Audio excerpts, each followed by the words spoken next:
Okay.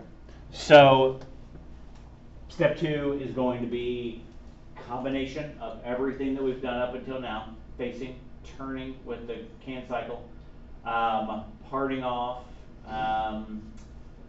and then grooving, parting and grooving, and then we'll do some corner radiuses here, or a corner radius here, which will be new, and then we'll also do threading. Threading is really the thing that is I'm kind of trying to primarily look at on this part. It's got a couple things that'll be brand new for you guys, but I think that they'll be manageable to do.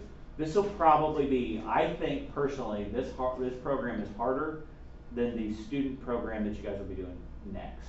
Okay, because it has a chamfer on the back side, and then it also has a radius in the corner. Radius in the corner won't be that big of a deal. It also has 2 sets of threads, where tomorrow you'll be making just 1 set of threads. So I actually kind of went easy on you on the other part, just so that you guys will, not hate everything. So, okay. So the first part of this part, the main part of this part, we should be able to do without too much trouble, right? So we start our program, percent sign, go ahead and go to caps lock, O, not 0, O, then, yeah, I just did 5656, so that's going to be, I'm calling mine step 2, G75, 70, G76, and that's good enough for me. G20. And then, yep, so we'll do a G28, send those axes home. T101. Thank you. T101 for our tool 1, turret position 1. G0, G20, G40, G80, G90, correct? G99. G99. So we give up that G90 and replace it with a G99 so that we know that we're moving in inches per revolution. And yeah, so we could use, so the thing about G54 or our work offset here, no matter what, we actually do nothing with the work offset itself. So the question was asked for Wyatt and Desiree, hey, if we stick when we run our second part, if we pull it out to the same length, can we run everything the same? Yeah, absolutely, and that's the whole point of it. Now, what happens if they pulled it out 4 inches? So 3 inches is what you guys pulled it out. Okay, so pull it out 4 inches. If you would go into G54 and then put just a Z 1 inch, it would shift everything out 1 inch, and so it would do the same thing the whole way through there. So that's an advantage of using those work offsets. So for us though, in just doing 1 part or 2 parts, it really isn't that big of a deal. I would encourage you to leave your work offsets at 0 and hold those parts out to the same distance. Okay, so G54, and then we'll do a G50, and let's do, and what's that? Let's go just a little bit. So we're getting,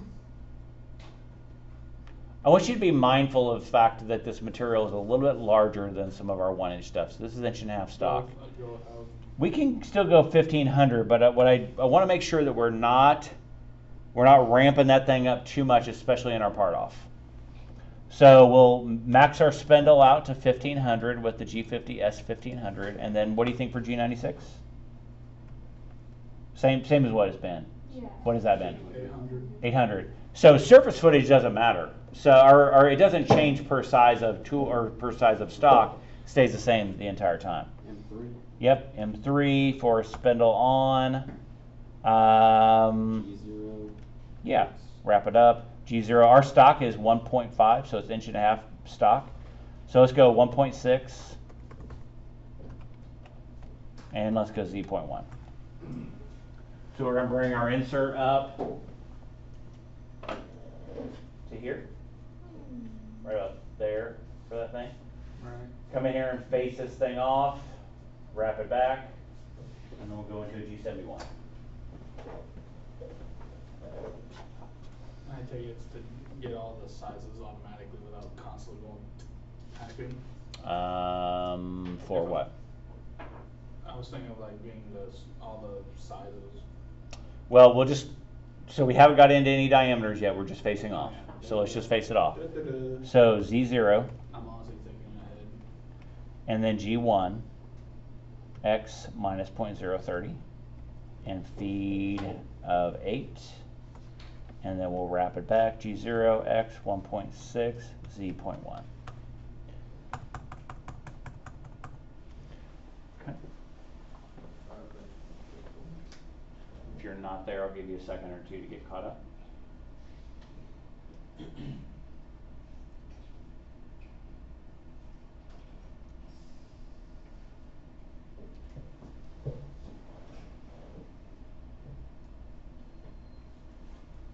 Everybody good? Okay. All right. So now we'll go into our G71. So G71, P1, Q2, U10, W5, D 75 thousandths, F 12 thousandths. So we'll start at 1, we'll end at 2, we'll leave 10 thousandths in X, we'll leave 5 thousandths in Z, we'll take depth of cut of a 75 thousandths, and then our rough feed rate will be 12 thousandths. So then we'll go N1.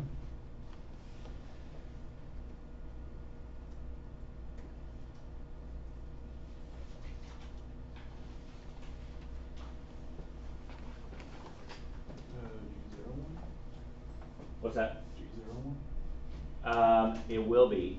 Yeah, it will be a G01. I'm sorry, it'll be a G0. So N1 is always going to be our rapid move to our lowest diameter. 50 thousandths typical for our chamfers, okay? Now remember, when you're doing diameters that are going to be threaded, this is 3/4 by 24 threads per inch, this is 1/2 inch by 24 threads per inch.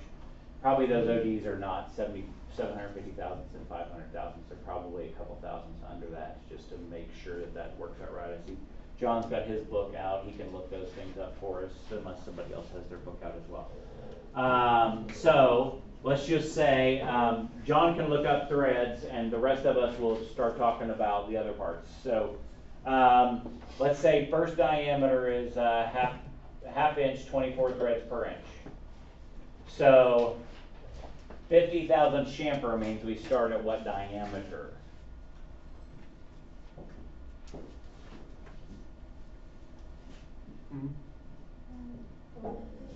What?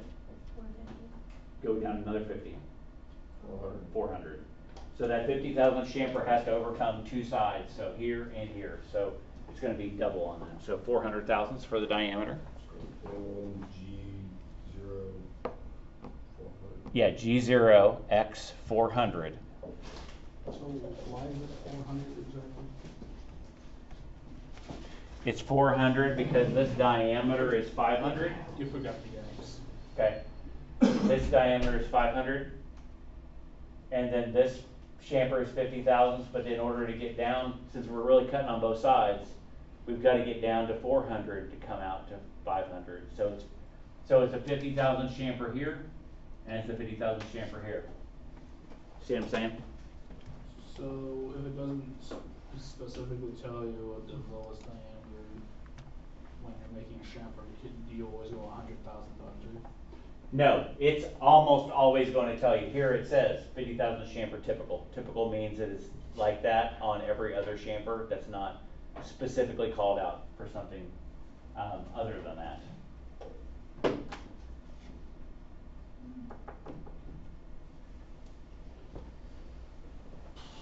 Okay, are we good with chamfer?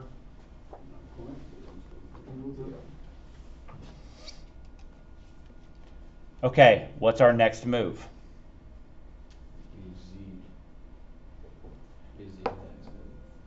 Well, we've got to get up to 0 first. We're not at 0 yet, so we're still 100 thousandths in front of our parts, or in front of our part.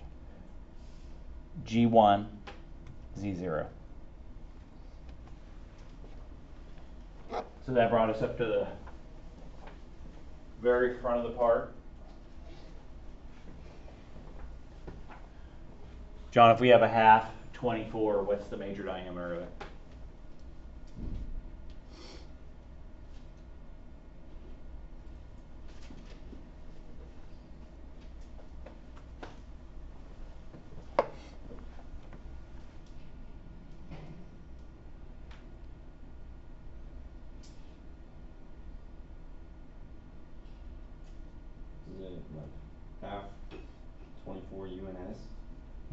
probably.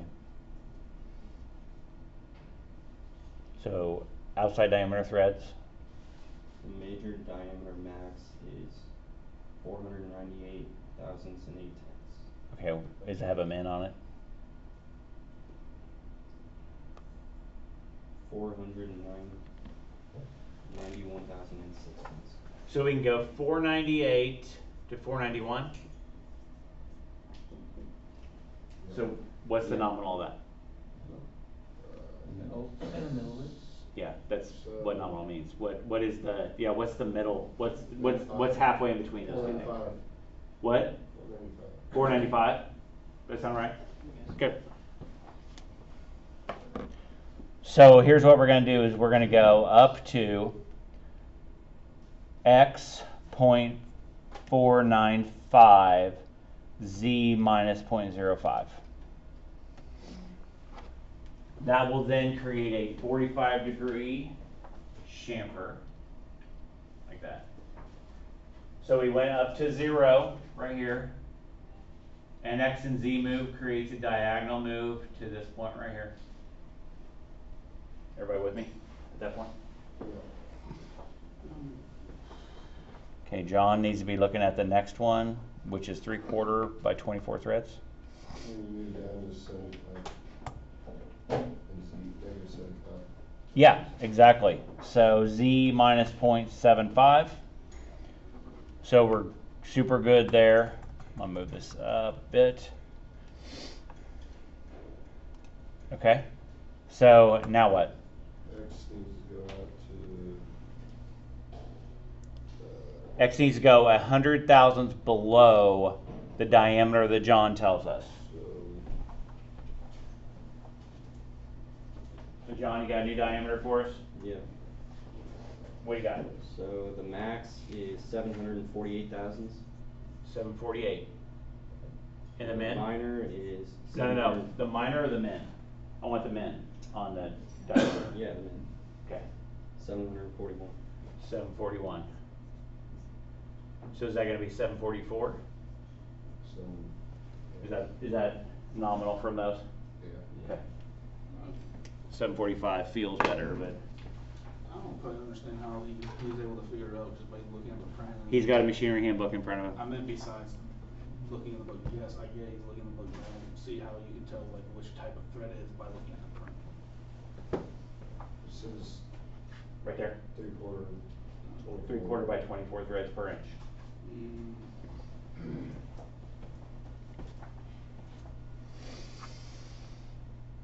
Okay, so we're not going to go to 744. We're going to go to what? 644. 644. Okay, next move is going to go up to x 0.744 z minus 0.8. So I went up 100, I went back another 50, and I cut another angle. So we cut across there, cut here. This is the line that we just did. Right here. So Then we need to go back to. this line gets a little bit more work on it. But so what's the z value of this line?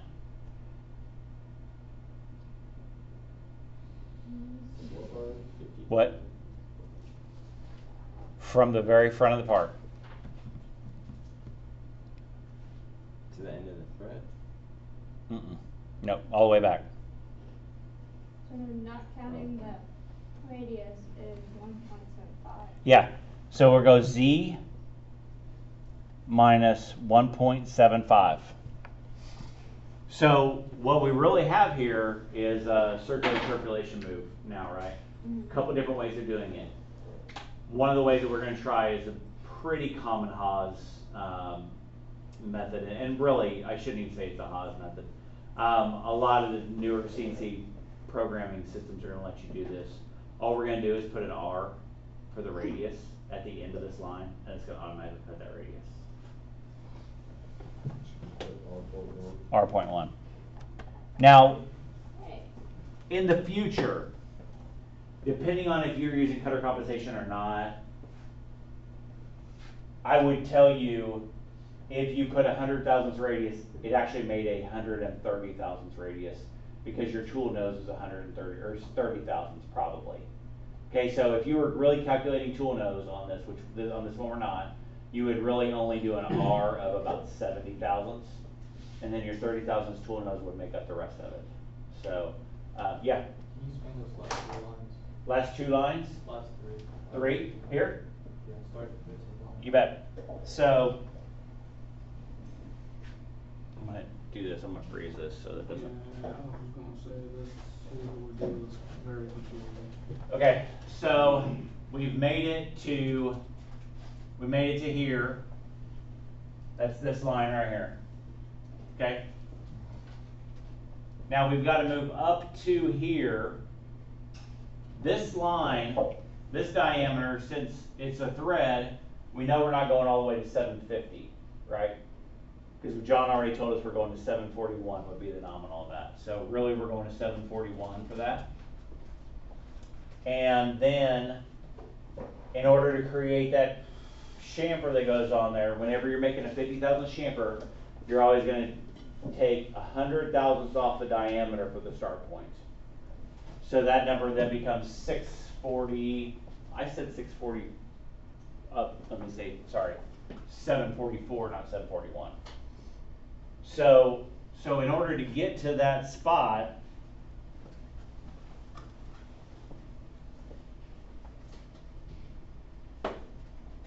we've got to come up this face. So let me blow it up just a little bit. So this is going to be 744 diameter right here. So we got to come up to 644 to that diameter. So I don't know what I'm doing. I even froze it. So we've got to take that tool. That tool is going to come up this face and then go up like that and then come across. Okay. So, but it's got to go, whenever you're doing a 50 thousandth chamfer, it's always going to go 100 thousandths smaller on the diameter.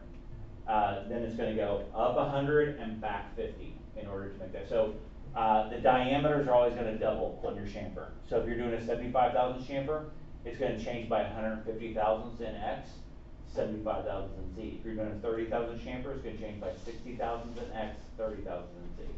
Does that help? Yeah. Okay. This is very confusing.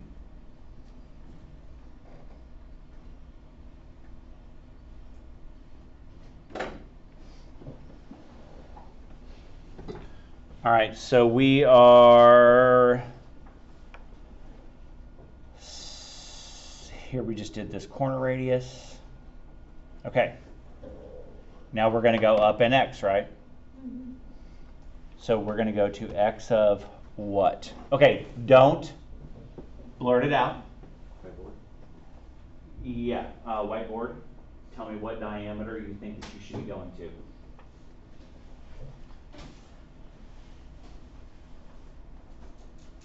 I love the whiteboard. They're so much fun. So remember, it's the outside diameter of this thing is 1.5 inches. We're cutting 50 thousandth chamfers. So we're going to move by 100 in X and 50 in Z. Come on, we'll let everybody get there.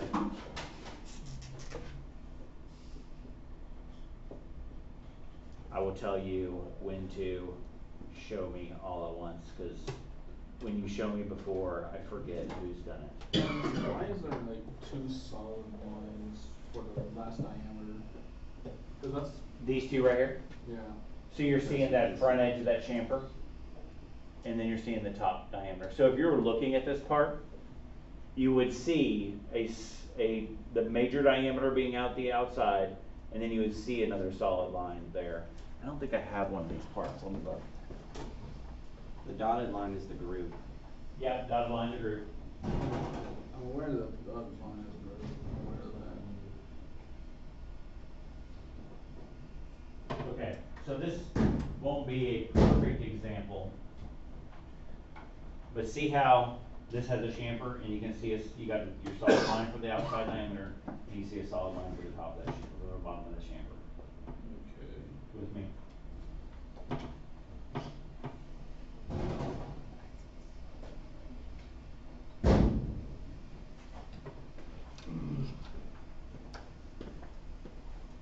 Okay, show me your whiteboard. Are we just doing X and? Just X. Hold them up until, yeah, it's okay if you put Z on there. You don't know? I'm probably wrong. You're wrong.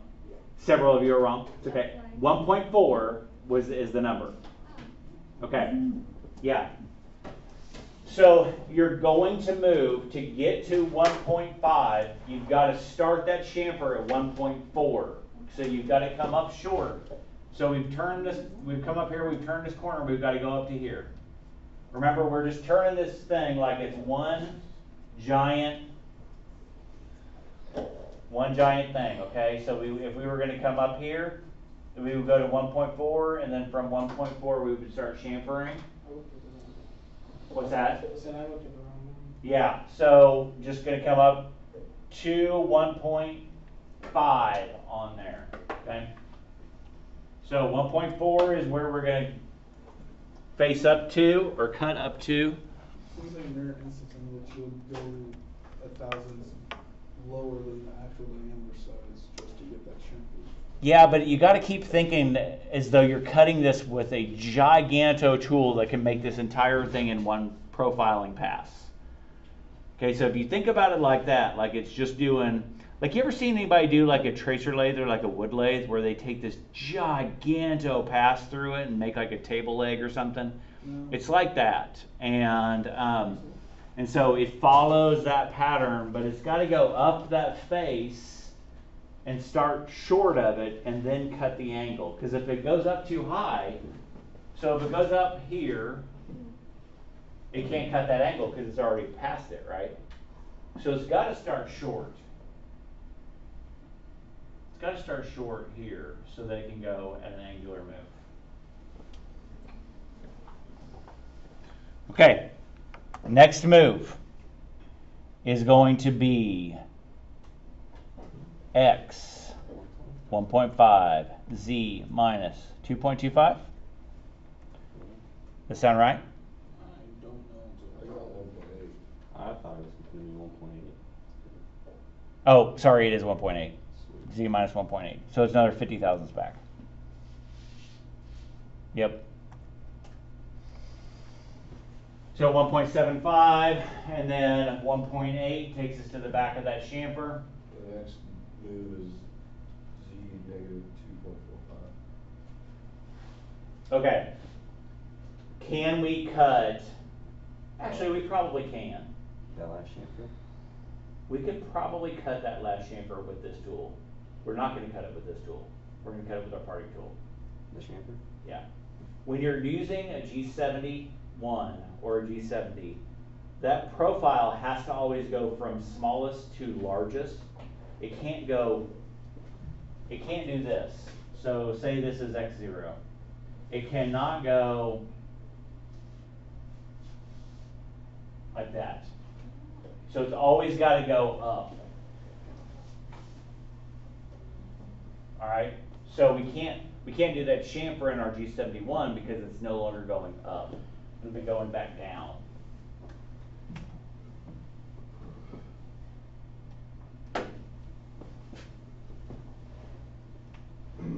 So then we do the 2.5 plus the burn-off tool, so 2.625.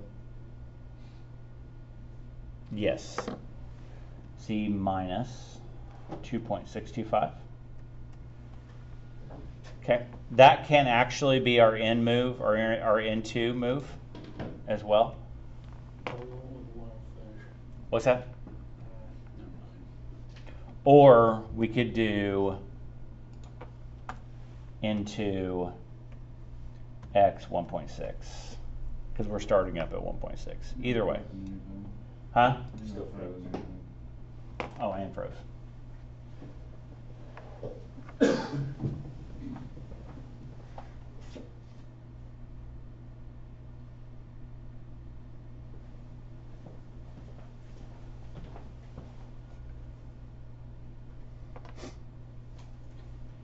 Okay. That will then take care of our profile of our part. Now if I want to go ahead and do a finish pass on there, and I do because I left material for UNW, I can do a G70, P1, Q2, and put a different feed rate there of say 7, and now if I want to, and I think this would probably be a good place for us to do this, let's go ahead and do an M30 here, and %, we'll do a file save, and I can't remember what I called mine, 5656. 05656. Go ahead and take yours, run it in the simulator, and then we will come back and double check and make sure that we're going good. That way if we have any problems, we can get our problem solved now.